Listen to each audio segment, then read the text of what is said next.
everybody, Erica Serwin here from Pink Buckaroo Designs. I have an Arrange a Wreath project. It's a little treat box using this adorable stamp set with the fantastic die set. Look at those dies. 2 wreaths and a ton of little things to decorate your wreaths. There are images for every holiday. All right, now, would you like to see what's inside my little tiny treat box? Let me remove it. A Hostess brownie that I got at Walmart. Look at these. They're new. I'm trying not to eat them, but look, yummy. These will make great little treats. I love to find Hostess and Little Debbie snacks because they're very affordable and they make a really good, significant treat for somebody. Okay, so let's make the box first, okay? We're going to use Magenta Madness for the top and Whisper White Thick for the bottom. Now, before I start this, I want to tell you that there is a PDF. This is the PDF over on my blog. You can click the link here on YouTube. It'll take you over there. Under the last photo, this PDF, you'll find it has everything I used as well as these measurements that you're going to need. So don't feel like you have to frantically write them down because they are there for you. All right, we're going to do the bottom first. And this is 4 5/8 by 4 5/8. And we're going to score it at 1 inch on all 4 sides. This is a pretty shallow box. I didn't want to make it too big. I just wanted to make it the exact size of that brownie. Now for the lid, I'm going to do something that I call a shim. It's just 5 Post-it notes and I'm going to put them right here. This is going to give us just a tiny bit difference in our lid. It's going to make it just a tiny bit bigger so that it'll slide onto our box a little bit easier.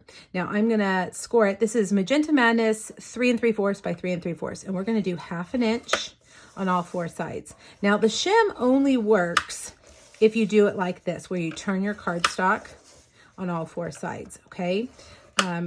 It has to be equal on all 4 sides in order for that shim technique to actually make a difference. Okay, so now we're gonna grab my bone folder. Why is my bone folder always missing? I feel like it is never where I want it.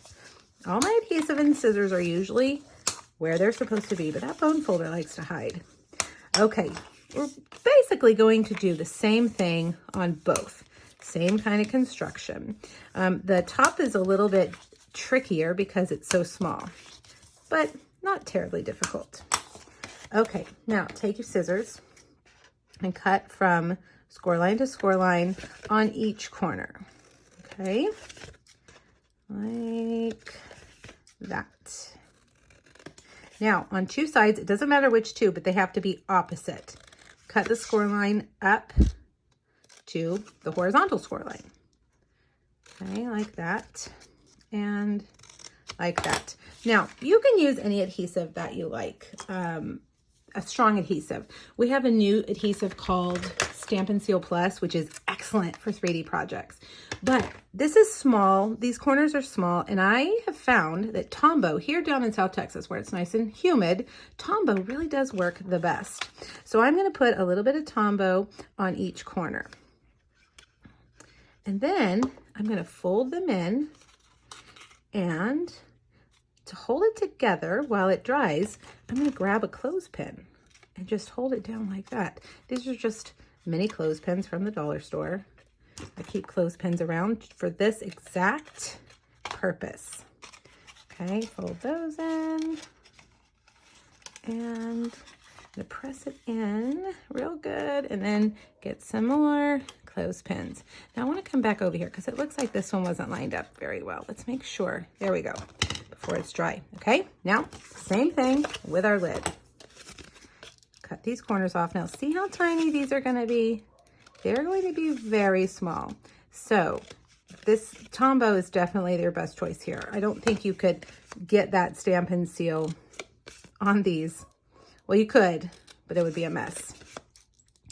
All right, so we're doing the exact same thing as we did before. Cut off the corners, cut the score lines on 4 sides, from corner to corner. Yeah, no, cut the score lines. You guys, my dog's barking in the backyard and he's distracting me. I can hear him. He's like that's like the theme of all my videos. The dog is barking. All right, clip that in, clip that in. And while these dry, we are going to make the wreath. And I decided to make a rainbow wreath, and it says Happy Heart Day, which, you know, could be Valentine's Day, but don't you think that that could be any time of the year when you want to tell somebody you're thinking about them or you love them? And I chose to do a rainbow, so that's what we're going to do. Okay, so here are 2 box sides, and we're going to put them over here. Now, my color scheme for our rainbow wreath, let me tell you what we've got. Let's get them in order. Magenta Madness, then we've got Mango Melody, Gorgeous Grape, nope, Daffodil Delight, Coastal Cabana, then Gorgeous Grape. There we go. A bright, beautiful rainbow. So we're going to need to stamp these hearts. And what I really, really like about the stamp set is that the two hearts are together in one stamp, as are the die. So it makes it easier to cut out when you need more than 1 or 2. All right, we're going to go down the rainbow and we're going to stamp these. So we've got Magenta Madness, and between each, grab your chamois. I think my chamois is ready for a wash. Mango Melody. My Mango Melody ink pad desperately needs to be re-inked. I'm going to set that aside. Daffodil Delight. Usually those are quite different, but that Mango Melody ink pad has been used a lot. All right, Coastal Cabana. Wash, wash, wash. And last but not least, Gorgeous Grape. Okay, now here's the die that matches, but guess what? For the sake of the video, I've done it ahead of time, so we don't have to worry about that. But believe me, those 2 dies like that make it, the dies together, the 2 hearts together, make it really, really easy to cut those out quickly. All right, our wreath is going to be Granny Apple Green, which is another bright color. And we're going to cut it out twice. Now, this is a pretty intricate die, so you're going to want to make sure you kind of go through the die cut machine a couple of times. And in my other videos, you'll see different ways that I have adhered the wreath. In one video, I used adhesive sheets, which is a great way to adhere this wreath.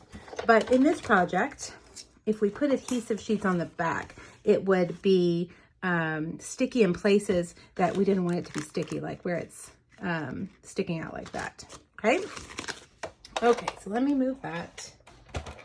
And we'll just pop these out. You have to be gentle. I'm always in a rush, and I will tell you I have torn more wreaths than I like to admit. Oh, just like that. I just tore it, but that's okay. I'm going to show you how, because I have a feeling a lot of you are going to do that. I'm going to show you how you can save that, okay? It's no big deal. Now, Erica, slow down. I'm always in a hurry. Everything I do, fast, fast, fast. And for things like this, delicate little die cuts, we've got to be very, very careful.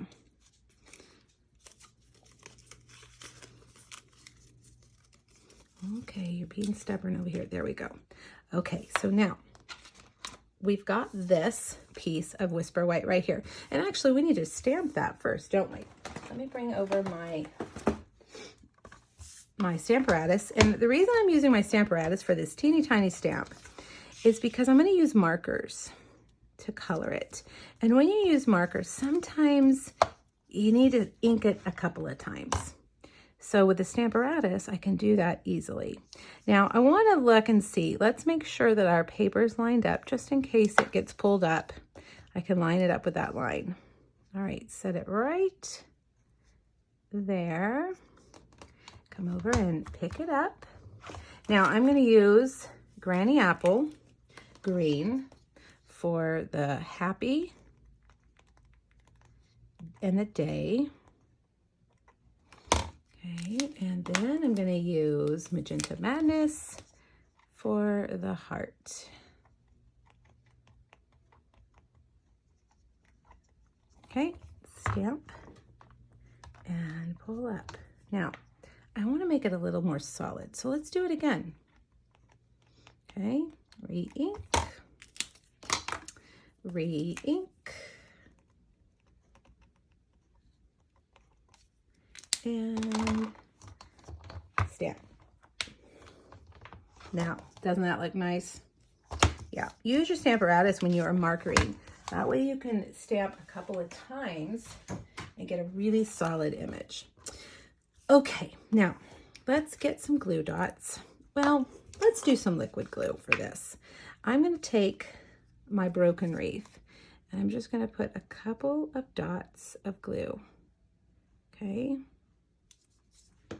Now I'm going to flip it around, and when I adhere it, I'm just going to put it back together like a little puzzle. Okay, see right there? You can't even tell that it's broken.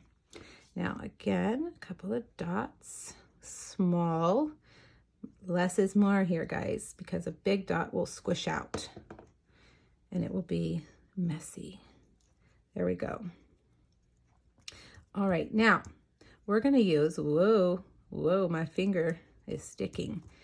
All right, so probably want to take, a block and set that on there and let it dry. But for the sake of the video, we're not going to do that. We're just going to move forward. I'm going to use mini dimensionals all around this wreath for my hearts. Okay, and those mini dimensionals are also going to serve as adhesive to stick down your wreath. So if yours is like mine, a little questionable at the moment, don't worry. These dimensionals are going to go through and give your wreath a little more support and stick. All right, so I'm just going to go around. Now, I don't think I'm going to be able to fit all the hearts. If I got them a little bit closer, maybe I could. I think last time I left 2 of them off. But let's turn them all over so I can see the colors. But we can get almost all of them. And I think if I'm going to leave one off, I'm going to leave off that mango because it's very similar to the yellow, to the daffodil. So let's do that. Let's do mango or daffodil.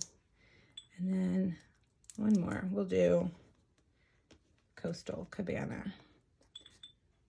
So we fit almost all of them on there. All right, now the last thing we need for this is a bow. This is the Magenta Madness in color ribbon. Whoops. This is a great ribbon. It's light and it ties beautifully. So tie your bow and stick it on with a glue dot about right there. All right, let's bring our box back. I think we've had enough time to dry, and I need to clear my workspace just a little bit, get everything out of the way. All right, let's see how that fits. Perfect. Okay, let's put one of those brownies in there. I like to leave my mail lady, the lady that picks up all my packages and delivers all my boxes. I like to leave her treats, so this would be a good one for her. So get it all ready. There we go. Now, all we need to do is stick that piece right on top. And voila, you are done. A cute, sweet little treat box. Great for your mailman, great for a friend, great for a coworker, and just a little way to say thanks. All right, hop over to my blog. You'll see 2 more projects. And I'm actually, the week after I post this video, I have 2 more projects to share. I've actually made 5 with this bundle. So if you're looking for ideas, make sure you check back on my blog and get some inspiration. Thank you guys so much. And let me know if you have questions. Bye-bye.